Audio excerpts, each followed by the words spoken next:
Hello साथियों, आप सभी को मेरा नमस्कार। आप सभी का एक बार फिर से अपने यूट्यूब चैनल पर हार्दिक स्वागत है। साथियों, आज हम बात करेंगे फायरमैन जो भर्ती है। इस फायरमैन भर्ती के लिए ऑब्जेक्टिव पर्सन हम जो पर्सन सीरीज है आपके सामने लेकर आ रहे हैं, जिसमें हम लगभग साथियों आप 2500 पर्सन है यहाँ पे हल करोगे। अगर आप फायर सर्विस में दोस्तों जॉब करना चाहते हैं, आपने इस भर्ती में फॉर्म अप्लाई किया है, तो साथियों इस वीडियो को आप ज़रूर देखें। इसमें मैं आपके सामने ऑब्जेक्टिव जो पर्सन है वो रखूँगा। तो साथियों बिना देरी किए शुरू करते हैं ये वीडियो। दोस्तों अगर ये वीडियो पसंद आता है तो आपको दोस्तों इसको लाइक करना है, शेयर करना है, कमेंट करना है, हमारे चैनल को सब्सक्राइब भी करना है। इसके अलावा दोस्तों मैं बता दूं कि इन सब प्रश्नों को लेकर जो ऑनलाइन टेस्ट है वो भी हम लेते हैं। अब ये ऑनलाइन टेस्ट कहाँ पे लेते हैं, ये दोस्तों आपको मिलेगा। हमारा एक मोबाइल एप्लीकेशन है। क्या है? मोबाइल एप्लीकेशन है, मोबाइल ऐप है। कहने का मतलब है इस मोबाइल ऐप पे आपको ये टेस्ट मिलेगा, जिसका ऐप का नाम है study at home. Study at home ये बिल्कुल फ्री में आप ऑनलाइन टेस्ट दे सकते हैं। साथ ही दोस्तों इसमें अगर आप प्रथम 3 रैंक प्राप्त करते हैं तो आपको इस भर्ती से संबंधित test series 25 model test paper है आपको फ्री में मिलेंगे। साथ ही एक आपको क्वेश्चन बैंक मिलेगी, QUSTION क्वेश्चन बैंक मिलेगी। साथ ही आपको एक फुल सिलेबस बेस्ड एक दोस्तों ई बुक है वो मिलेगी। तो दोस्तों अगर आप इन भर्तियों की तैयारी कर रहे हैं तो साथियों आपको हमारा mobile application study at home इसको डाउनलोड कर लेना चाहिए। इस ऐप को डाउनलोड करने के लिए आप स्टडी एट होम आप साथियों प्ले स्टोर पे लिखें, मिल जाएगा। साथ ही दोस्तों यहाँ पे आपको 8 लिखना है, यहाँ गलती करोगे तो दूसरा ऐप मिल जाएगा। इसके अलावा मैं इसका लिंक वो भी डिस्क्रिप्शन में दे दूंगा। व्हाट्सएप ग्रुप का भी लिंक डिस्क्रिप्शन दे दूंगा। इसके अलावा टेलीग्राम चैनल का भी लिंक है डिस्क्रिप्शन में, तो आप ये भी हमारे चैनल ज्वाइन कर सकते हैं। तो साथियों अब शुरू करते हैं प्रश्न संख्या 1। सबसे पहला प्रश्न है आज हमारा कि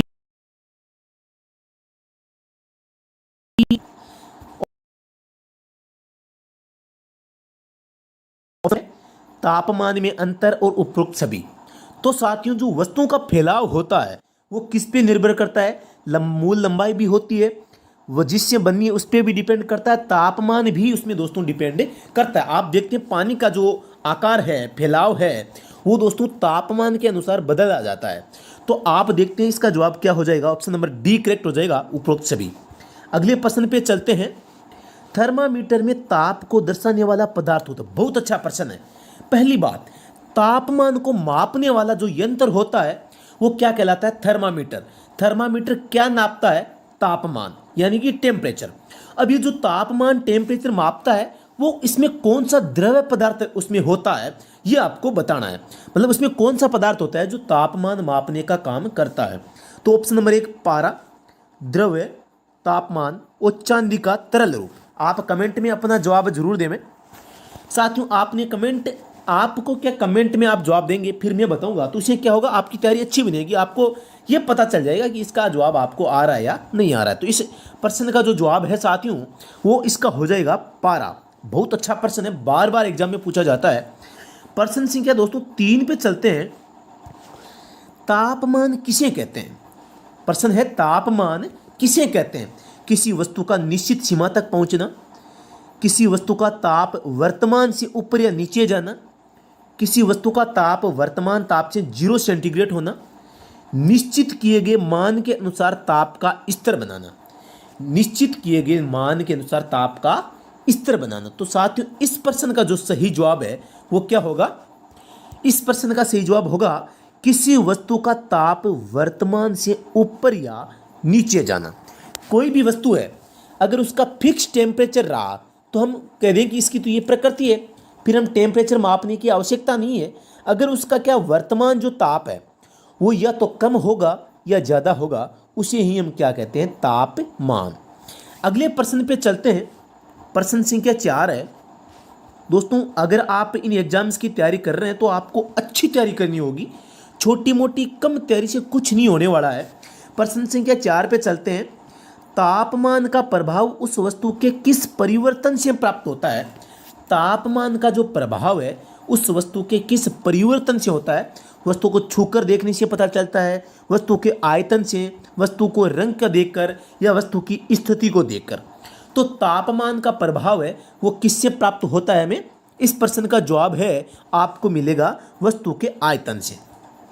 अगला प्रश्न की बात करते हैं कि किसी बंद कमरे में लगी आग का प्रभाव दीवारों को किस दिशा में गिराएगा? कोई बंद कमरा है, उसमें आग लग गई है, वो आग अब इतनी भयंकर है कि वो कमरा गिर जाएगा, तो वो इन दीवारों को किस साइड में गिराएगा ये बताना है। बाहर की ओर, अंदर की ओर, दाईं ओर, बाईं ओर। बहुत अच्छा प्रश्न है। आप अगर इनकी तैयारी करें तो आपको सी और डी ये दो तो गलत हो जाएंगे, पहले ही बार हो जाएंगे। अब अंदर गिरेगा या बाहर गिरेगा, तो आपको साथियों पता है कि कमरा बंद है, अंदर आग है, तो अंदर गिरने की कोई संभावना ही नहीं है, मतलब कि दीवारें बाहर की ओर गिरेंगी। तो ऑप्शन नंबर जो ए है सही हो जाएगा। प्रश्न संख्या 6 देखते हैं। किसी ठोस पदार्थ को गर्म करने पर तरल रूप लेने पर किसी बर्तन में क्या प्रभाव करेगा? किसी ठोस पदार्थ को गर्म करने पर तरल रूप लेने पर किसी बर्तन में क्या प्रभाव करेगा? बर्तन टूट जाएगा, बर्तन का आकार बदलेगा, तरल बर्तन से बाहर गिरेगा, उपरोक्त में से कोई नहीं। तो साथियों, अगर आप किसी ठोस पदार्थ जिसको किसी बर्तन में रख लेते हैं, उसको बाद में वहाँ पर पिघलाते हैं, तो वो ठोस है क्या है, तरल बन जाएगा, और तरल बनकर उस बर्तन से क्या है, बाहर की ओर गिरेगा। तरल बर्तन से क्या है, बाहर की ओर निकल जाएगा, क्योंकि ठोस है, उसका आकार अलग था, अब वो पिघल कर उस बर्तन से बाहर की ओर निकलने लगेगा। तो ये प्रश्न संख्या 6 का जवाब 6 सही हो जाएगा। अगला प्रश्न देखते हैं, प्रश्न संख्या 7 है। प्रति डिग्री एब्सोल्यूट तापमान देने पर गैस का आयतन हो जाता है। प्रति डिग्री एब्सोल्यूट तापमान देने पर गैस का आयतन बताना है। गैस का आयतन 3 गुना हो जाएगा, गैस का आयतन 2 गुना हो जाएगा, गैस का आयतन 4 गुना हो जाएगा, गैस के आयतन में कोई परिवर्तन नहीं होता।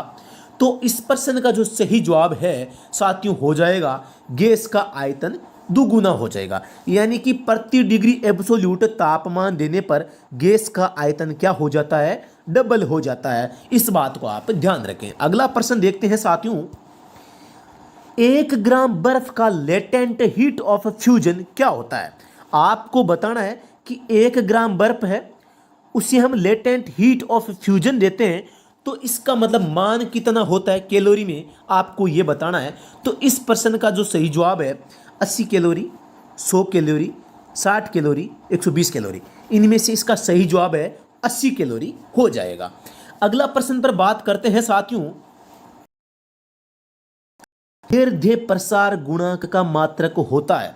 दीर्घ प्रसार गुणांक का मात्रक होता है, आपको यह बताना है। किसका मान गुणांक? दीर्घ प्रसार गुणांक का मात्रक पूछा है।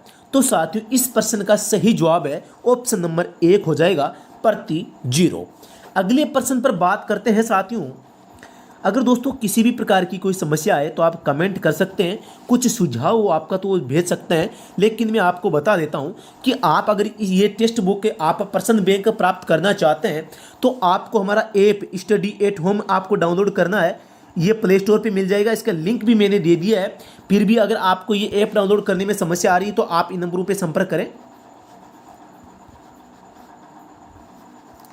इस नंबर पे आपकी पूरी सहायता की जाएगी। आपको इसकी ऑनलाइन टेस्ट फ्री, आप जो फ्री टेस्ट सीरीज है वो भी यहाँ पर जो उपलब्ध रहेगी। तो आप जो समस्त प्रकार की फ्री सेवाएं हैं, फ्री कोर्स है, वो आप प्राप्त कर सकते हैं। लेकिन कहाँ पे? Study at home mobile app पे।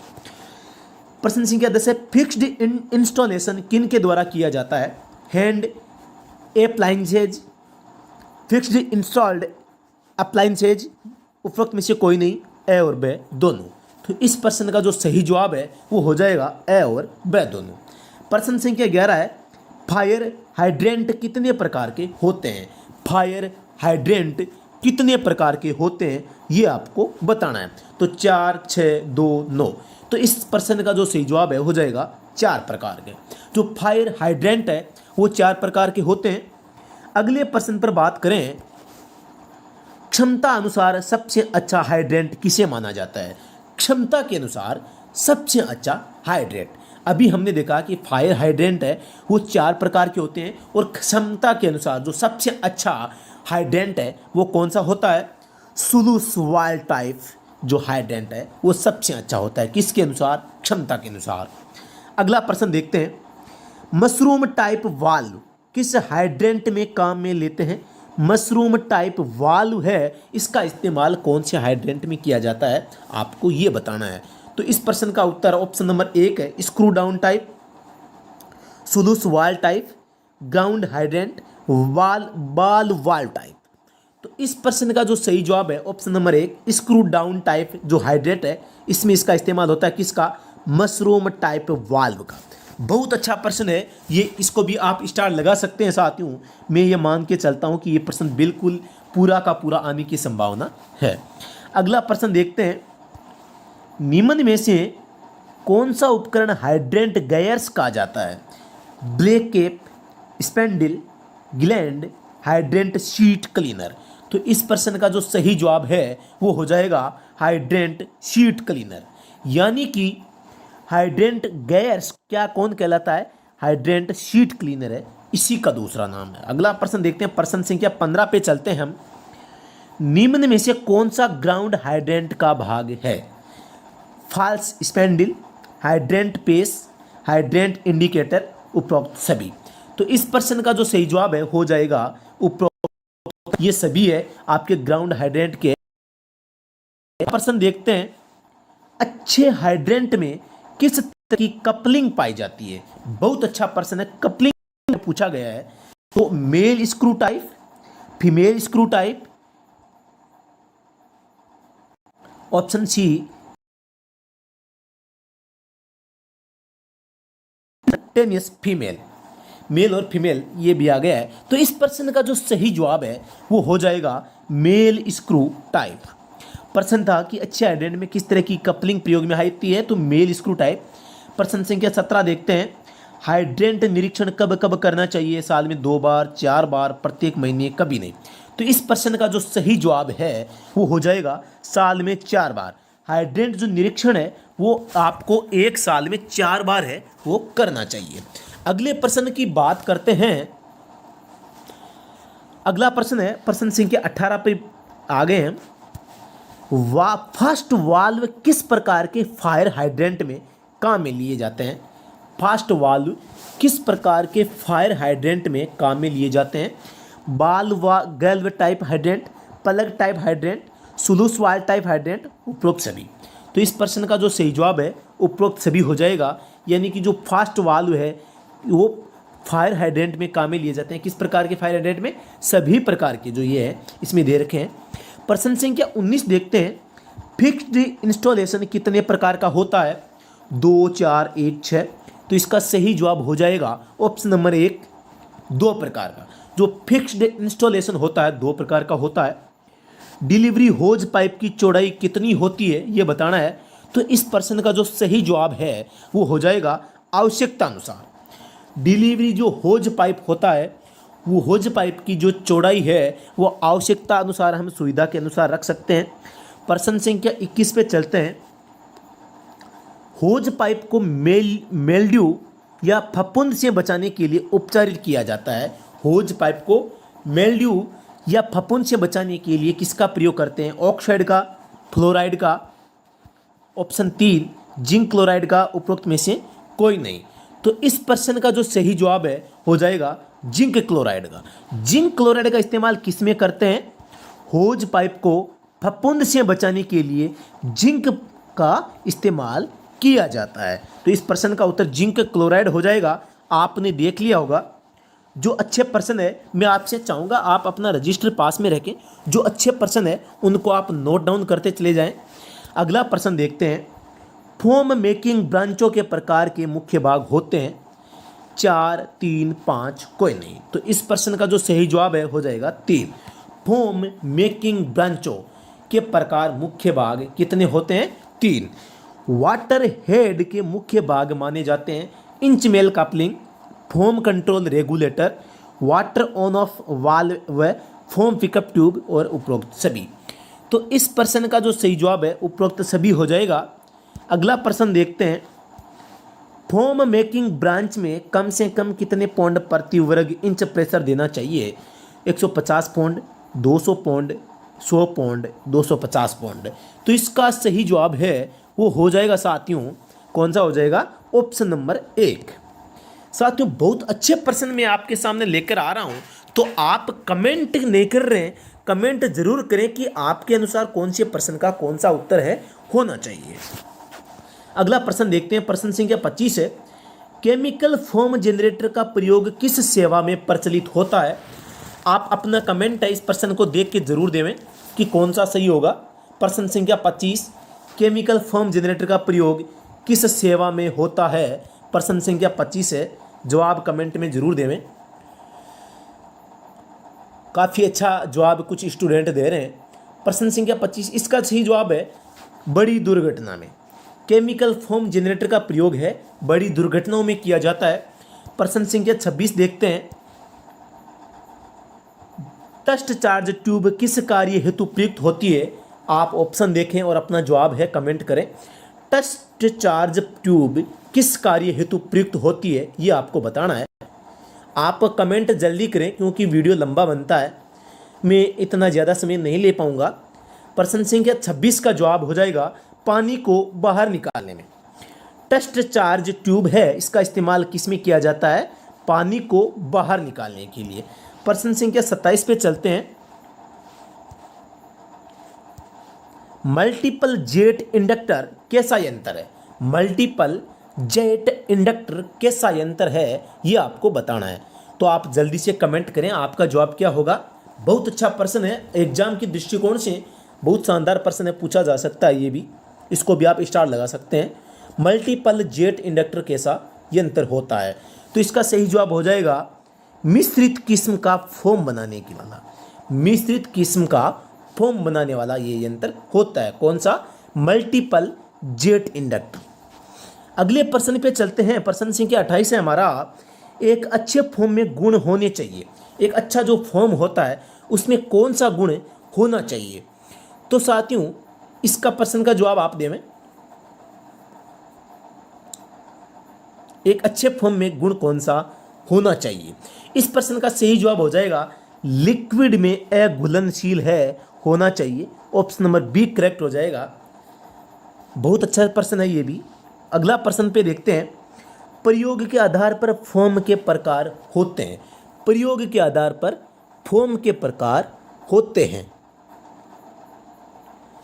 केमिकल, इस प्रश्न का जो सही जवाब है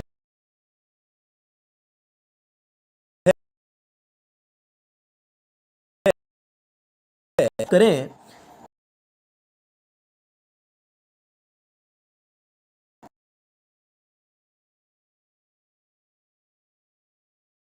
चाहिए आप अपना जवाब कमेंट।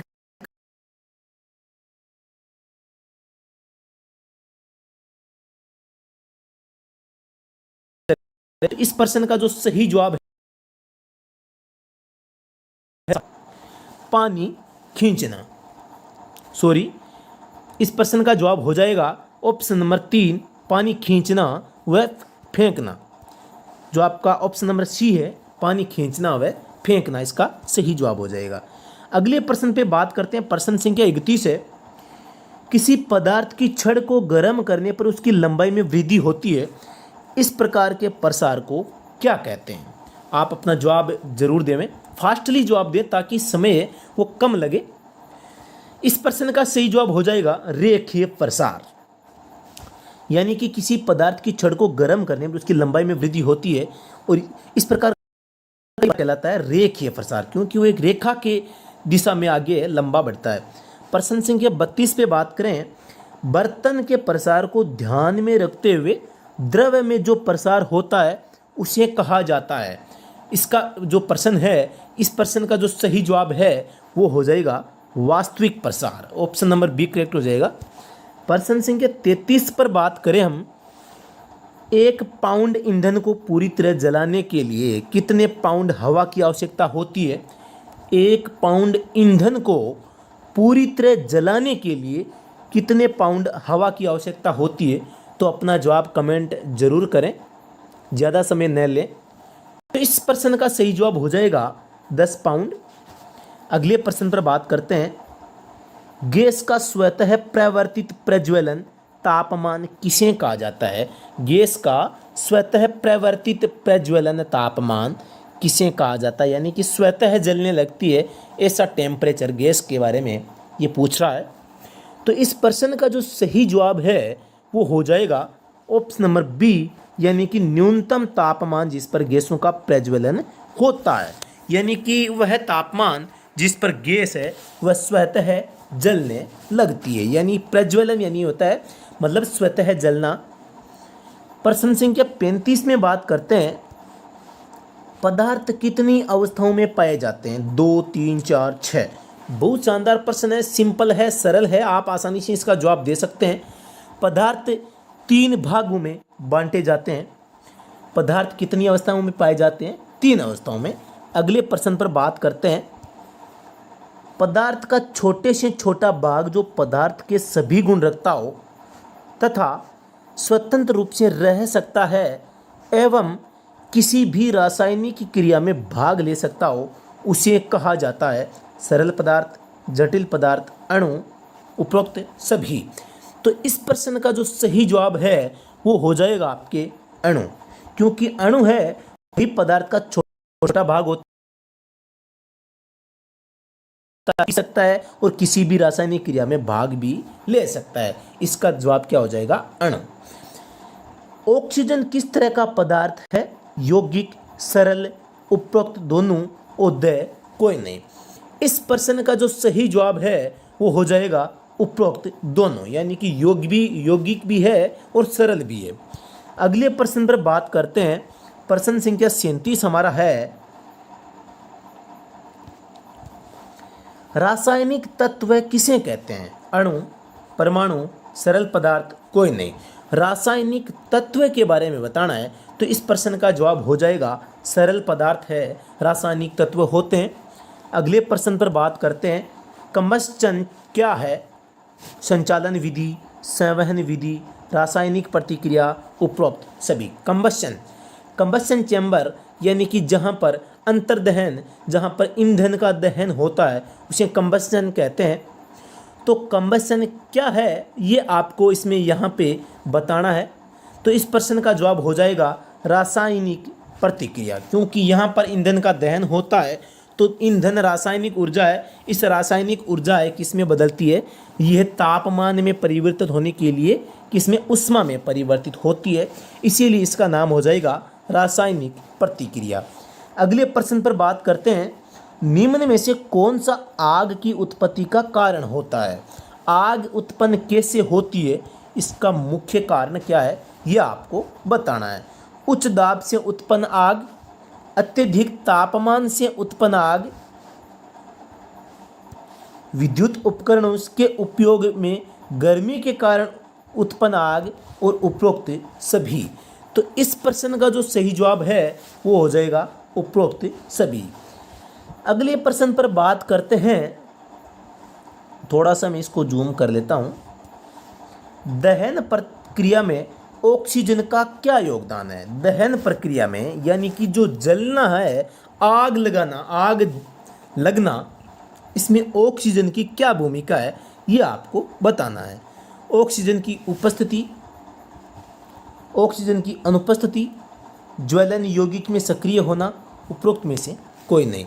बहुत अच्छा जवाब है, क्योंकि जो दहन प्रक्रिया में ऑक्सीजन का क्या योगदान होता है, ये इसका योगदान होता है कि ऑक्सीजन की उपस्थिति में ही दोस्तों ये दहन की प्रक्रिया है वो संपन्न होती है। अगर इसको ऑक्सीजन की सप्लाई नहीं होती है या हम इसकी ऑक्सीजन की सप्लाई रोक देते हैं तो साथियों ये आपका आग है अपने आप है वो बुझ जाएगी। अगले प्रश्न पर बात करते हैं। प्रश्न संख्या 42 है। विपरीत दिशा का वायु वेग अग्नि को बढ़ाता है या कम करता है? विपरीत दिशा का जो वायु वेग होता है अग्नि यानी कि दहन को बढ़ाता है या कम करता है? आग की लौ का ऑक्सीजन मिलने की स्थिति में लौ का कुछ दूरी तक झुकना, विपरीत स्थिति में वापस आना, ऑक्सीजन न मिलने पर कम पड़ना, सीमित घेरे में वापस आकर धीरे धीरे कम पड़ना।